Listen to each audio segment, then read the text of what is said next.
सब कुछ क्लियर है? ये कौन है? मैं देखूंगा सर। अरे देखेगा तू, मैं देखेगा बोल रहे हो ना, तो मैं देखेगा तो फिर दिक्कत होगी। तो चलो बढ़ते हैं आगे। कल की क्लास याद रखो, कल की क्लास को आगे बढ़ाएंगे। एक मिनट यार, मार्कर क्या, कल के चक्कर में सारा सिस्टम इधर उधर हो गया है। मार्कर किधर रख दिया? केवल 2 मार्कर ही दिखाई दे रहे हैं। अच्छा मिल गए।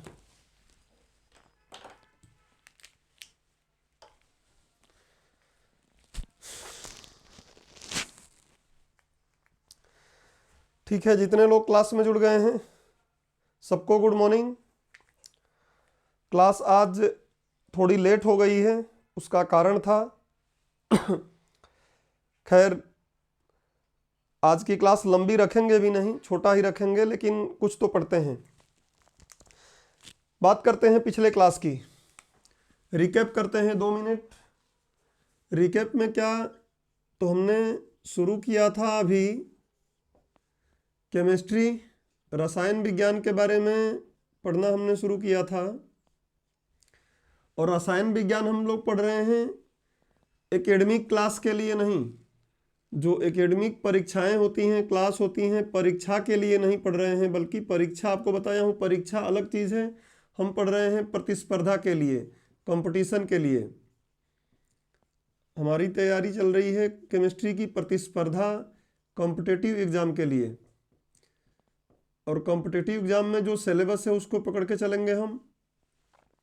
रसायन विज्ञान में अब तक क्या कर लिए थे हम, सिलेबस वगैरह सब पीछे समझाया गया है, उसका मैं रिकॉर्डेड वीडियो हो सकता है अभी आज डाल दूं, तो देख लीजिएगा उसमें। रसायन विज्ञान में रसायन विज्ञान क्या है, जनरल बात हो गई थी। रसायन विज्ञान का नामकरण कैसे हुआ है, हो चुका था। नामकरण में मैंने बताया कि बहुत विवादास्पद चीज़ है, फिर भी जनरल सभी लोग मानते हैं कि केमिस्ट्री शब्द की उत्पत्ति कीमिया से हुई है। केमिस्ट्री शब्द की उत्पत्ति कीमिया से हुई है। सेम हियर, क्या सेम हियर? नहीं देखूंगा सर, विनीत कुमार। अच्छा, ये सेम हियर कौन है सर? मैं आपका वेट कर रहा था, मैं सोचा कल बार बार बोलने से नाराज ना हो जाएं आप। अच्छा, तो सेम हियर समझ नहीं आया। खैर जो भी हो, अभी हम लोग पढ़ाई करते हैं। नामकरण देख लिए थे कि नामकरण कैसे इसका हुआ है, लगभग ये मान ही लिए हैं लोग। हाँ, गुड मॉर्निंग भाई, सबको गुड मॉर्निंग। इसलिए तो हर क्लास में पहले ही बोल देता हूँ ना कि जो लोग जुड़ गए हैं उनका गुड मॉर्निंग, और जो नहीं जुड़े हैं उनका भी गुड मॉर्निंग। लेकिन अब ये ठीक नहीं लग रहा, इसलिए जो नहीं जुड़े उनको गुड मॉर्निंग नहीं बोलता। और मैं भी देखना चाहता हूँ कि वो क्या कर लेते हैं मेरा, इसलिए पिछली क्लास में भी देखोगे तो मैंने बोला था कि नहीं बोलूँगा, मैं बोलेगा नहीं। इधर देखो तो नामकरण देख लिए थे। आज सभी लोगों को, लगभग सभी मैक्सिमम विद्वान इस बात को लेकर एकमत हैं कि कीमिया शब्द से इसकी उत्पत्ति हुई है। और हमने पिछले क्लास में बात किया था कीमिया का मतलब क्या है सब। उसके बाद हमने रसायन विज्ञान का वर्गीकरण देखा था। रसायन विज्ञान का वर्गीकरण, और रसायन विज्ञान का वर्गीकरण भी अपने अध्ययन को आसान बनाने के लिए, सरल करने के लिए 3 भागों में किया गया है, जिसका हमने बात किया था। भौतिक रसायन, उसके बाद अकार्बनिक रसायन, और उसके बाद एक और हमने बात किया था कार्बनिक रसायन। क्या है ये, कौन इसके जनक हैं, क्या है, सब देख लिए थे हमने। रसायन विज्ञान के कौन जनक है इसकी भी बात किया था। इस टाइप की बातें पिछले क्लास में हुई थी। अब रसायन विज्ञान हमको पढ़ना था, तो रसायन विज्ञान में द्रव्य की हमें बातें करनी थी, द्रव्य की बातें करनी थी। और इसलिए मैंने शुरुआत क्लास की, जो प्रीलिम्स की जो पहली क्लास थी, उसकी शुरुआत ब्रह्मांड से किया था, यूनिवर्स से किया था, कि यूनिवर्स का निर्माण। और ये ज्योग्राफी का एक बड़ा टॉपिक होता है। इसको मैंने यहाँ पे थोड़ा बेस इसलिए पहली क्लास में बनाया था, क्योंकि वो धीरे धीरे हर क्लास में थोड़ा थोड़ा आप उसके बारे में कुछ एक्स्ट्रा जानेंगे। ये फर्स्ट क्लास का रिकैप है, आप रिवाइज कर लीजिएगा। देखता हूँ मैं, हो सकेगा तो यूट्यूब पर भी डाल दूंगा ये वाला वीडियो। अब आगे बढ़ते हैं आज की कहानी। आज की कहानी में सबसे पहले हम ये समझते हैं कि रसायन विज्ञान का महत्व या रसायन विज्ञान का उपयोग क्या है। हालांकि ये मेंस के दृष्टि से ज़्यादा रहेगा तो उसमें और कुछ वैल्यू एडिशन करेंगे हम, लेकिन यहाँ भी एकदम डिफ्रेंशिएट नहीं कर सकते प्रीलिम्स के लिए। तो रसायन आज का क्लास शुरू हो रहा है। रसायन विज्ञान का उपयोग, चाहे आप उपयोग बोल दो चाहे आप इसका महत्व बोल दो, रसायन विज्ञान का महत्व। तो आप जानते हैं कि रसायन विज्ञान का महत्व बहुत ही लंबे लेवल पर है। सबसे पहले रसायन विज्ञान का प्रयोग आप देखोगे, शॉर्टकट में चीजें देख रहे हैं, ये सब आगे हमको पढ़ना है। स्वास्थ्य में रसायन क्या है, हमारे टॉपिक में ही बनेगा। तो स्वास्थ्य के क्षेत्र में रसायन विज्ञान है। स्वास्थ्य के क्षेत्र में क्या है, तो आप देखेंगे स्वास्थ्य के क्षेत्र में रसायन विज्ञान विभिन्न प्रकार की जीवन रक्षक दवाएं दे रही हैं। विभिन्न प्रकार के जीवन रक्षक दवाएं रसायनों को मिला के बना जा रहा है। जीवन रक्षक दवाओं के निर्माण में अब कौन सी जीवन रक्षक सेल्फ लाइफ दवाएं हैं, तो आपको पता है कि कैंसर की दवाएं मिल रही हैं। भले ही कैंसर पूरी तरीके से सॉल्व ना हो, कैंसर है, मधुमेह की, डायबिटीज की दवाई मिल जा रही है आपको। ये सब आपको इस टाइप की तमाम प्रकार की मेडिसिन हमको मिल रही हैं, आगे देखेंगे हम। तो जीवन रक्षक दवाओं के रूप में काम कर रहा है। उसके अलावा क्या कर रहा है, तो आप देखेंगे रोग प्रतिरोधक या रोग प्रतिरोधी के रूप में भी इसका प्रयोग हो रहा है रसायनों का। कैसे, आगे हम देखेंगे, विभिन्न रोगों के निवारण के लिए। उसके साथ साथ जब आप टीके बनाते हैं, टीका वैक्सीन बनाते हैं, तो उस वैक्सीन में ऐसा नहीं कि कोरोना का वैक्सीन बना है तो केवल कोरोना के ही पार्टिकल है, उसके साथ साथ उसमें केमिकल की भी जरूरत पड़ती है, जिसके कारण उस केमिकल से पहली बात की उसके जो एकदम विषैले पार्ट रहे उसको साफ भी किया जाए, उनको हटाया जाए। तो केमिकल के बिना काम चलना नहीं है। तो टीके वैक्सीन बनाने में भी कीटनाशक की आवश्यकता है। आप दर्द निवारक कोई दवाई बना रहे हो, जीवन रक्षक दवाई हम आगे देखेंगे डिटेल में कि क्या है, अभी तो बेसिक समझ लो। दर्द निवारक दवाइयाँ जो है, अब जाके कोई भी दर्द निवारक दवाई लेते हो, चाहे एक डॉक्टर रेडीज की दवाई आती है, अक्सर चलती है, अक्सर काफ़ी लोग खरीदते हैं, दर्द होता है तो नाइस करके आती है, और भी कोई पेन किलर लेते हैं, दर्द निवारक दवाई लेते हैं। ऐसे ही आप कोई और एंटीबैक्टीरियल दवाई ले लेते हैं या कोई भी इस टाइप की चीज़ें, तो इसमें आ जाएंगी। ज्वर नाशक दवाइयाँ हैं, ज्वर नाशक दवाएं हैं। जैसे अब कम शब्दों में आएगा तो हम तो ऐसे ही डायग्राम बना देंगे तो नंबर मिल जाएगा मेंस में। इसमें आप देखोगे, इनके हम आगे डिटेल जब पढ़ेंगे तो देखेंगे, पैरासीटामोल का नाम सुने ही होंगे आप लोग। अक्सर जाके हम जब बुखार होता है तो पीसीएम लेकर आते हैं, पैरासीटामोल। ज्वर नाशक दवाएं हैं, और भी दवाएं हैं। निश्चेतक है, अगर सर्जरी करना है तो लोगों को बेहोश करना पड़ता है, सर्जरी करना रहता है तो लोगों को बेहोश करना रहता है, और उन बेहोश करने के लिए भी निश्चेतक टाइप की दवाइयाँ होती हैं। और भी देखोगे तमाम प्रकार के स्वास्थ्य चीज़ों में, किसी नींद के लिए दवाइयाँ हैं, शांत करने के लिए दवाइयाँ हैं, प्रशांतक हैं। ये सब प्रीलिम्स में भी पूछ सकता है, मेंस में भी पूछ सकता है। रसायन विज्ञान के उपयोग को तो मुख्य रूप से हमको जानना है, बट ये क्लास में धीरे धीरे चलता रहेगा, एक दिन में नहीं आएगा। ये तो अभी हम क्लास की शुरुआत कर रहे हैं, तो आपको एक ओवरव्यू दे रहे हैं कि क्लास में हमको करना क्या है। जब भी आपको कोई क्वेश्चन पूछना है तो आप क्वेश्चन टाइप करेंगे और भोपू बजा देंगे तो मुझे समझ में आ जाएगा, क्योंकि बार बार उधर अभी नहीं देख रहा हूं। इस तरीके से तमाम प्रकार की दवाइयां बनाई जा रही हैं। प्रशांतक दवाइयां हैं। प्रशांतक दवाइयां का प्रयोग तो आज लोग क्या कर लेते हैं, नशा करने के लिए भी करते हैं। प्रशांतक शांत करती है ना। आजकल लोग बहुत बेचैन हैं, इतने बेचैन हैं कि दारू से, खैनी से, बीबीसी से काम नहीं चल पाता, तो फिर उसका इलाज किससे करते हैं, ये नशा के दुरुपयोग करते हैं। प्रशांतक दवाइयों का अक्सर दुरुपयोग होता है। कई दवाई आप देखे होंगे कि कोरोना काल में एक सिरप था, कफ का सिरप था, उसको बंद करना पड़ा था। लोग 2-4 बोतल लेकर आते थे, दारू से सस्ती पड़ती थी बढ़िया, वही पीते थे, उनको कुछ होता भी नहीं, इतने जहरीले हो गए हैं। तो ये सब हम पढ़ेंगे तो देखेंगे कि क्या चीज़ें हैं। अब चले जाएं अगर हम थोड़ा सा वस्त्र उद्योग में, वस्त्र उद्योग में जाएं, वहाँ भी है। हम प्राकृतिक तरीके से वस्त्र जो बनाते हैं उसमें तो इनका रोल होता ही है, ऐसी बात नहीं कि उसमें नहीं होता है। कपास से अगर आप बनाओगे तब भी वहाँ पे कुछ रसायनों का प्रयोग करके उसको साफ करना, सारी चीज़ें इंडस्ट्री में होता ही है। लेकिन आजकल हमने क्या कर लिया है, कृत्रिम रेशे बना लिए हैं, कृत्रिम रेशे बना लिए हैं और कृत्रिम टाइप के वस्त्र बना रहे हैं। हमको ये कृत्रिम पे विशेष फोकस करना है। आप लोग सुने होंगे नायलॉन, नायलॉन प्रकृति में डायरेक्ट नहीं मिलता है, नायलॉन को रसायन विज्ञान का प्रयोग करके बनाया गया है। बड़ा मजेदार है, जब पढ़ेंगे तो हम देखेंगे ये नायलॉन जो शब्द बना है ना, न्यूयॉर्क और लंदन, इन दोनों के नामों से बना है। तो खैर जब हम इसको पढ़ेंगे तो देखेंगे न्यूयॉर्क और लंदन के नाम पर नायलॉन रखा गया है। नायलॉन है, टेरिलीन है, डेक्रॉन है, ये सब वस्त्र हैं, आजकल आ रहे हैं।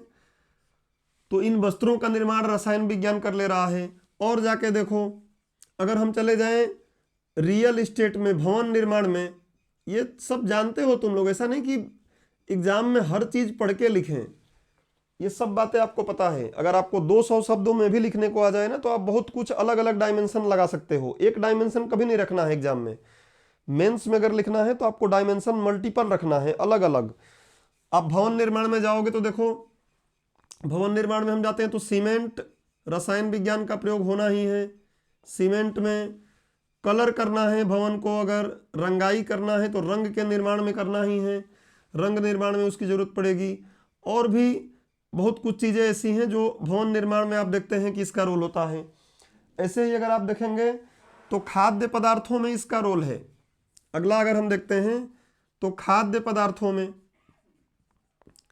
खाद्य पदार्थों के लिए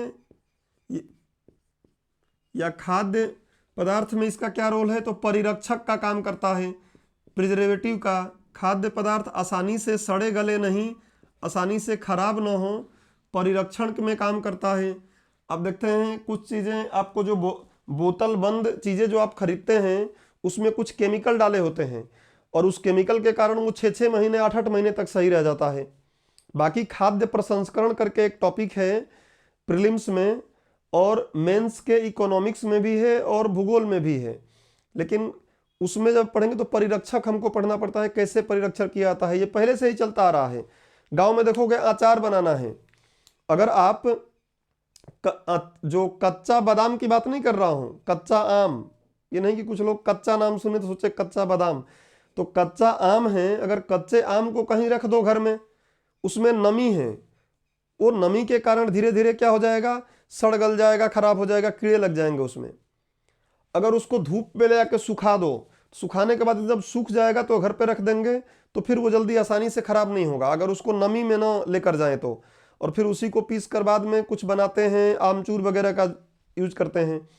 या फिर उसी कच्चे आम को काट कर उसमें सिरका, जो विनेगर होता है, सिरका वो डाल के और मसाले कुछ डालकर, तेल डालकर रख देते हैं, तो 2-2 साल तक काम करता है वो, अचार बोल देते हैं उसको हम। तो परिरक्षक का काम करना, वो भी एक तरीके का रसायन ही तो है। आजकल उद्योगों में वो रसायन इस टाइप के बनने लगे हैं। तो परिरक्षक मतलब ऐसे पदार्थ, आगे हम देखेंगे इन सब के बारे में, कोई ऐसी बात नहीं है जिसके बारे में स्टडी नहीं करेंगे, हर एक बात पढ़ेंगे। परिरक्षक या परिरक्षक ऐसे पदार्थ होते हैं जो किसी खाद्य पदार्थ में मिलाने पर उसकी सेल्फ लाइफ, उसकी उपभोज्य जीवन को क्या कर देते हैं, बढ़ा देते हैं। अब कुछ लोगों के दिमाग में आ रहा होगा कि ये उपभोज्य जीवन क्या बता रहा है, तो आप छोटी क्लास की एनसीईआरटी नहीं पढ़ते हैं, एक बात नोट डाल के कहीं लिख लेना, उपभोज्य जीवन क्या होता है, खाद्य पदार्थों का, खाद्य, यार मैं हमेशा सोचता हूँ आज थोड़ा आवश्यक है क्लास कम लेने का, लेकिन मुझे लग रहा है कि पढ़ाते समय तेजी ज़्यादा ही लग जाता है। खाद्य पदार्थों का उपभोज्य जीवन, और उपभोज्य जीवन हिंदी वाला नाम मजेदार नहीं लग रहा है, इंग्लिश वाला नाम तुरंत आप समझ जाओगे। इसको हम बोलते हैं सेल्फ लाइफ। सेल्फ लाइफ, कितने दिनों तक वो खुद ठीक रहते हैं। तो सेल्फ लाइफ के आधार पर खाद्य पदार्थ 3 प्रकार के होते हैं। एक होता है कौन सा, दिखाई दे रहा है ना, हाँ, एक होता है कौन, जिसको हम बोलते हैं गैर नाशवान। गैर नाशवान, या इसी को बोलते हैं क्या, अविकार्य, आसानी से बेकार नहीं होता है, अविकार्य खाद्य पदार्थ। ये लगभग 1 से 1 साल तक अपने आप सुरक्षित रहते हैं, 1 साल तक खराब नहीं होते हैं। गेहूं है, चावल है, मटर है, चना है, अगर इन्हें कि पानी में फेंक दोगे तो वो भी खराब हो जाएगा। ठीक ठाक से रखो तो 1 से 2 साल तक वो क्या रहते हैं, अपने खाने योग्य रहते हैं, खाने योग्य बने रहते हैं। दूसरा क्या होता है, अर्धनाशवान। अर्धनाशवान एग्जाम में पूछ लेगा, ध्यान रख लेना।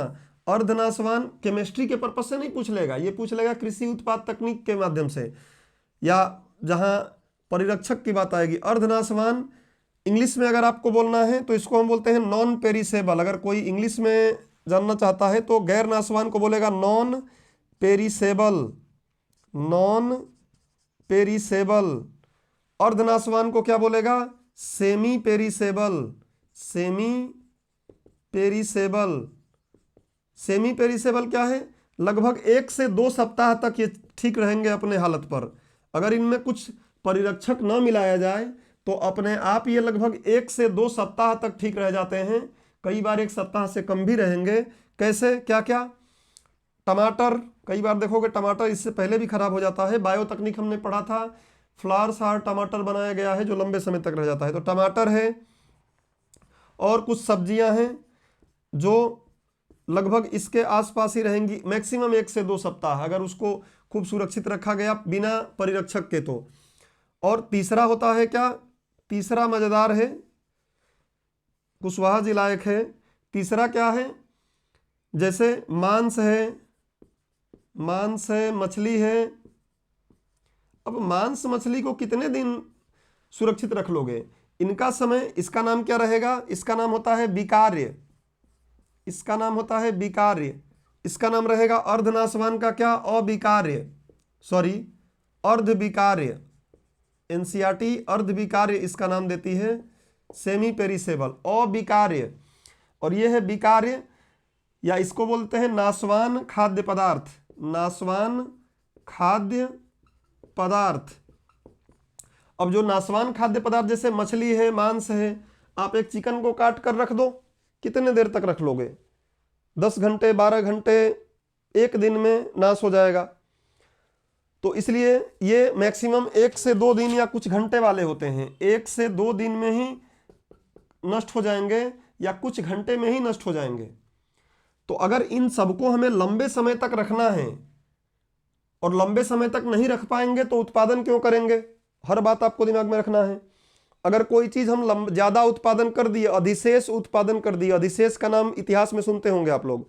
अगर अधिशेष उत्पादन कर रहे हैं कहीं और वो अधिशेष उत्पादन अगर इस टाइप का है, सड़ गया, तो अगली बार से कौन अधिशेष उत्पादन करेगा। अधिशेष उत्पादन करने का प्रोत्साहन तभी हमको मिलेगा जब हम जो उत्पादन कर रहे हैं उसको लंबे समय तक सुरक्षित रखें। और लंबे समय तक सुरक्षित अगर हमको रखना है तो रसायन विज्ञान उसमें बीच में आ जाएगा।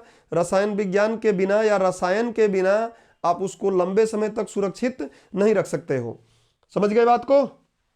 मैं शॉर्ट में यहां बात कर रहा हूं, अब आपको खाद्य परिरक्षण और खाद्य प्रसंस्करण की बात नहीं कर रहा हूं, बट यहां एक टर्म प्रयोग कर लिया था कि उपभोज्य जीवन, इसलिए आपको बता दिया। तो इन पदार्थों को, जैसे मछली है, मछली को लंबे समय तक रखना है। साउथ में जाके देखो लोग रखते हैं, साउथ में बढ़िया मछली लेकर आए। देखो मछली मैं खाता नहीं हूं और नहीं मैं चिकन खाता हूं, ब्राह्मण आदमी हूं, ध्यान से देखता भी नहीं हूं उधर, ठीक है। अगर कभी रास्ते से जा रहा हूं और रास्ते पे कभी दिख जाता है मछली मांस की दुकान, तो प्रयास करता हूं कि काला चश्मा रहे तो पहन लूं, या फिर ये रुमाल रहे तो ऐसे लगा के फिर वहां निकलता हूं मैं। तो लेकिन पढ़ाना है तो पढ़ा रहा हूं भाई, क्या करूं, पढ़ाना है तो मजबूरी है मेरी। पढ़ाना है तो मछली का नाम लेना ही पड़ेगा, बोलना ही पड़ेगा। सुबह सुबह तो लेने का मन भी नहीं कर रहा है, बट दूर हो तो इशारे में समझ नहीं पाओगे। अब मछली को मैं ऐसे ऐसे करूँगा कुछ तो समझ पाओगे, ऐसे करके करूँगा तो समझ नहीं पाओगे, इसलिए बोलना है। समझो बात को। तो अब मछली है, ये साउथ वालों से देखो, मछली लेकर आते हैं, बढ़िया उसको काट पीट कर उसको अचार बनाते हैं, और वो अचार चलता है कितने दिनों तक? ठीक है, आप लोगों की भावनाओं को मैं समझ रहा हूं।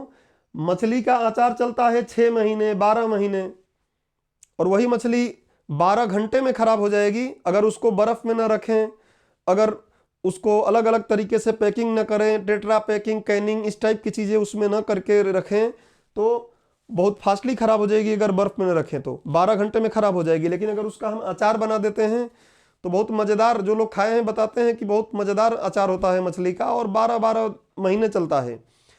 तो वो काम कौन करेगा? वो काम कौन करेगा? रसायन करेगा। उसी रसायन को हम बोलते हैं परिरक्षक। ऐसे खाद्य पदार्थ, ऐसे रसायन जो खाद्य पदार्थों के उपभोज्य जीवन को लंबा कर देते हैं, क्या कहलाते हैं? परिरक्षक। इंग्लिश में बोलते हैं प्रिजर्वेटिव। सुने होंगे आप, कभी भी कोई डब्बा बंद पैकेट किसान जैम सॉस कुछ लेना देखना, उस पर लिखा होगा, कई बार लिखा होगा नो प्रिजर्वेटिव एडेड, कोई परिरक्षक एडेड नहीं है। और कई जगहों पे लिखा होगा कि प्रिजर्वेटिव एडेड, और अक्सर प्रिजर्वेटिव एडेड करते ही हैं। भले ही बाबा रामदेव जैसे लोग बोले कि हम प्राकृतिक प्रिजर्वेटिव ऐड करते हैं, रासायनिक नहीं करते हैं, लेकिन करना पड़ेगा, नहीं तो लंबे समय तक ये रह नहीं पाएंगे। अगला क्या है? और कुछ इसके देखें, अगर हम परिरक्षक हमने देख लिया कि खाद्य परिरक्षक के रूप में, खाद्य में रंग देने के लिए, खाना को रंग देना। आप जाके बिरयानी खाओ, बिरयानी देखोगे अलग अलग रंग की मिलेगी, लाल मिल जाती है, पीली मिल जाती है, और भी चीज़ें, खाद्य पदार्थ अलग अलग रंग के मिल जाते हैं। अलग अलग रंग के जो खाद्य पदार्थ मिल रहे हैं, तो रंग जो होता है रसायन से ही बनता है, खाद्य पदार्थों को रंग दे देते हैं।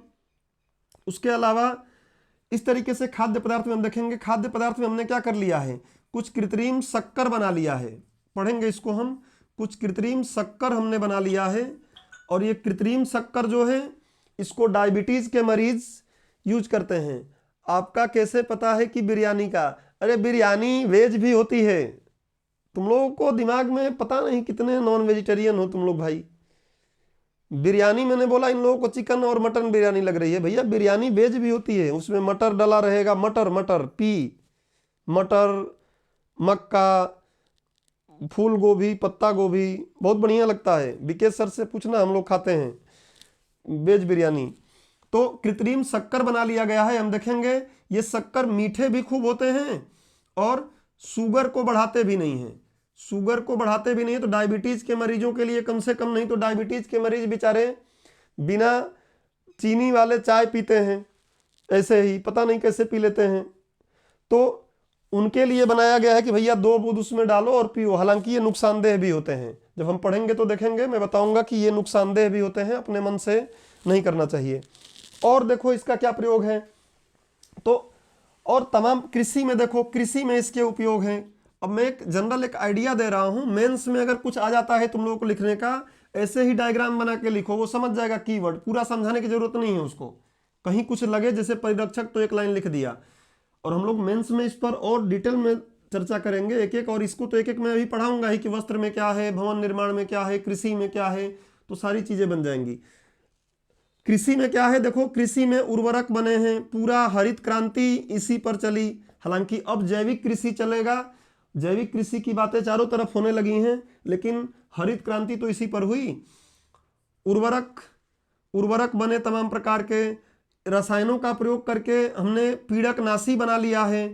पीड़कनाशी को पेस्टिसाइड बोलते हैं, पीड़कनाशी को पेस्टिसाइड बोलते हैं। पेस्टिसाइड 2 प्रकार के होते हैं, शाकनाशी, शाकनाशी मतलब ऐसे खरपतवार जो पौधे को नुकसान पहुंचा रहे हैं। खरपतवार खेत में हो गए हैं, खाद हमने डाला, वो मिट्टी की उर्वरता को वही लेके खाए जा रहे हैं, मूल पौधे को हमारे नहीं मिल रहा है, तो उनको नष्ट करने के लिए पीड़कनाशी आता है, शाकनाशी। और कुछ कीट हैं जो नुकसान पहुंचाते हैं, उनको बोलते हैं कीटनाशी, तो इनको मारने के लिए भी हमने रसायन बना लिया है।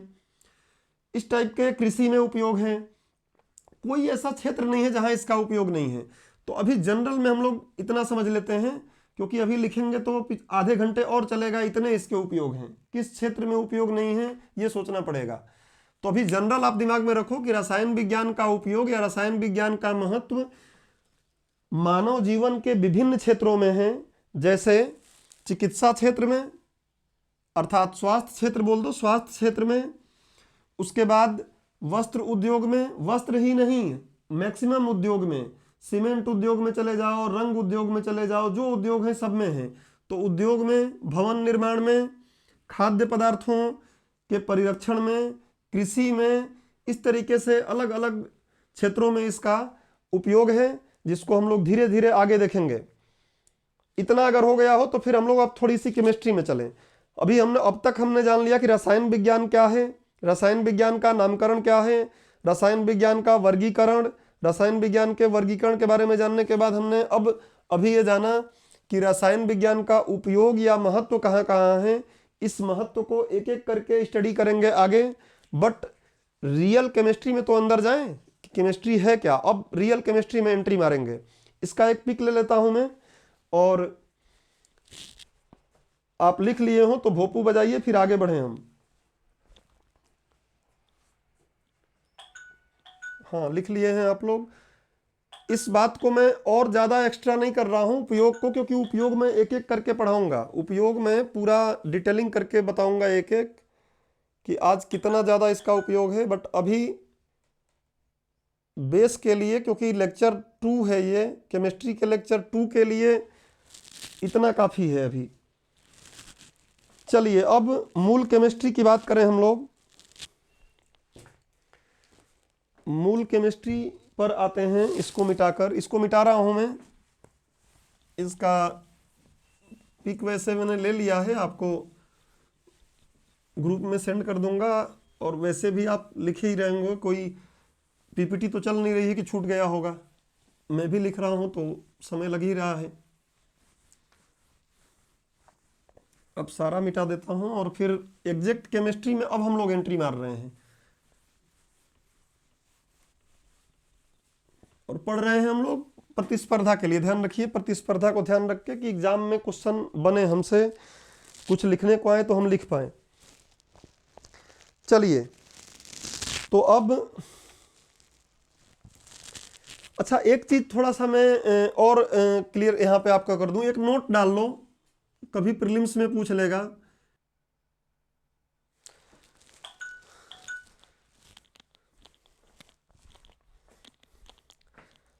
तो क्षमा, लाइट चली गई थी और लाइट जाने से क्लास थोड़ी डिस्टर्ब हुई है, इसके लिए क्षमा प्रार्थी हूं मैं आप लोगों से। आगे टॉपिक पे आ जाइए। मैंने आपको बताया था कि रसायन विज्ञान, खासकर जो आधुनिक रसायन विज्ञान है, उनके जनक का नाम क्या है? उसके पिता का नाम माना गया है लैवासिए। बड़ा अजीब सा लगता है मुझे कई बार जब भी पढ़ाता हूँ। लैवासिए इंग्लिश नाम कल इसका बता दिया था, लैवोजियर बोलते हैं।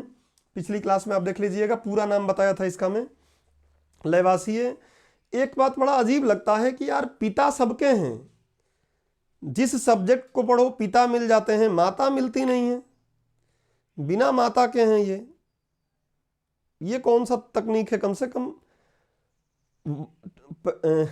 आईवीएफ तकनीक में भी तो कम से कम ओवा तो लगेगा ना, बट यहाँ तो यार लयवासी केवल पिता पिता है, नालायक। माता का पता ढूंढो, माता मिलती ही नहीं है। खैर, तो रसायन विज्ञान के जनक फिर हमने देख लिया था कि अकार्बनिक के कौन है, कार्बनिक के कौन है, भौतिक के कौन है, सब देख लिया था। बट एक चीज और दिमाग में रख लो, लिखो भारतीय रसायन विज्ञान का जनक, हेडिंग डाल लो नोट में, भारतीय रसायन विज्ञान का जनक। क्या भरोसा कभी पूछ ले एग्जाम में। वैसे भी मेंस में आपको पता है कि विभिन्न विद्वानों के बारे में हमको पढ़ना ही होता है। तो भारतीय रसायन विज्ञान के जनक या पिता कौन है, थोड़ा सा इनके बारे में हम जान लेते हैं। तो लिखिए, प्रफुल्ल चंद्र राय, इनके बारे में मैंने मेंस में शायद बताया था, याद होगा आप लोगों को। प्रफुल्ल चंद्र राय प्रफुल्ल चंद्र राय। क्लियर दिख रहा है ना सब? हाँ, प्रफुल्ल चंद्र राय, इनका जीवन काल रहा है 1861 से 1944 तक। 1861 से 1944 तक। इनको भारतीय रसायन विज्ञान का पिता कहा जाता है, कभी प्रीलिम्स में पूछ लेगा तो थोड़ा सा लिख लो इनके बारे में। लिखो, भारतीय रसायन विज्ञान के पिता प्रफुल्ल चंद्र राय। चाहो तो इनका ये भी लिख लो, जन्म जीवन काल क्या रहा है, 1861 से 1944 को माना जाता है। भारतीय रसायन विज्ञान के पिता प्रफुल्ल चंद्र राय को माना जाता है। इन्होंने सबसे पहले, भाई किए क्या थे अभी पता रहे ना, इन्होंने सबसे पहले मर्क्यूरस नाइट्रेट की खोज किया। मर्क्यूरस नाइट्रेट की खोज और अमोनियम नाइट्रेट का संश्लेषण किया था। इन्होंने सबसे पहले मर्क्यूरस नाइट्रेट, जो नहीं जानते होंगे लोग उनको थोड़ा सा अजीब लग रहा होगा, बट मर्क्यूरी क्या है हम देखेंगे। मर्क्यूरस, मर्क्यूरस देख लेना, यही आएगा शायद, या फिर मर्क्यूरस नाइट्रेट तथा अमोनियम नाइट्रेट। अभी फार्मूले वगैरह कुछ नहीं लिख रहा हूं मैं कि आपको दिक्कत ना हो। अमोनियम नाइट्रेट का निर्माण किया था, या निर्माण नहीं बोलना है तो आप संश्लेषण बोलना। संश्लेषण मतलब होता है लैब में बनाना। इन्होंने सबसे पहले मर्क्यूरस नाइट्रेट तथा अमोनियम नाइट्रेट का संश्लेषण किया था।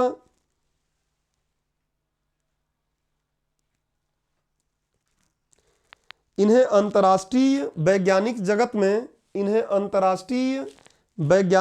में द नाइट्रेट मैन कहकर पुकारा जाता है।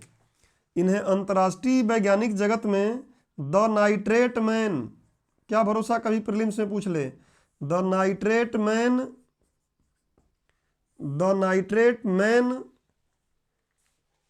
कहा जाता है।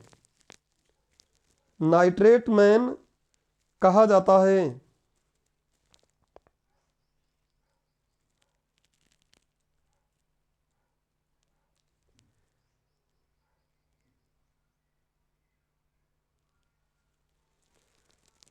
ठीक है, अभी इनके बारे में इतना ही जानो, आगे जरूरत पड़ेगी तो देखेंगे। बाकी अभी थोड़ा सा आइडिया रहे कि भारतीय रसायन विज्ञान के पिता के रूप में प्रफुल्ल चंद्र राय माने जाते हैं। 1861 से 1944 मर्क्यूरस नाइट्रेट, अमोनियम नाइट्रेट का इन्होंने संश्लेषण किया था। काफ़ी इसका महत्वपूर्ण रोल होता है, जब देखेंगे जरूरत पड़ेगी तो। इसलिए इनको द नाइट्रेट मैन कहा जाता है पूरे विश्व में। और भी बहुत कुछ किए हुए हैं, वो सब हमारे काम का नहीं है। आपको पीडीएफ अगर मैं भेज दूंगा उसको और पढ़ लेना। अब टॉपिक पे आ जाते हैं, इसको मिटाता हूँ। हाँ, कोई कुछ मैसेज किया, कोई बात नहीं सर, मैं किया मतलब खाता नहीं हूँ। खाते क्या भी, जब कुछ पूछना रहे तब करो, क्योंकि फिर समय क्लास का मिटा दो ना।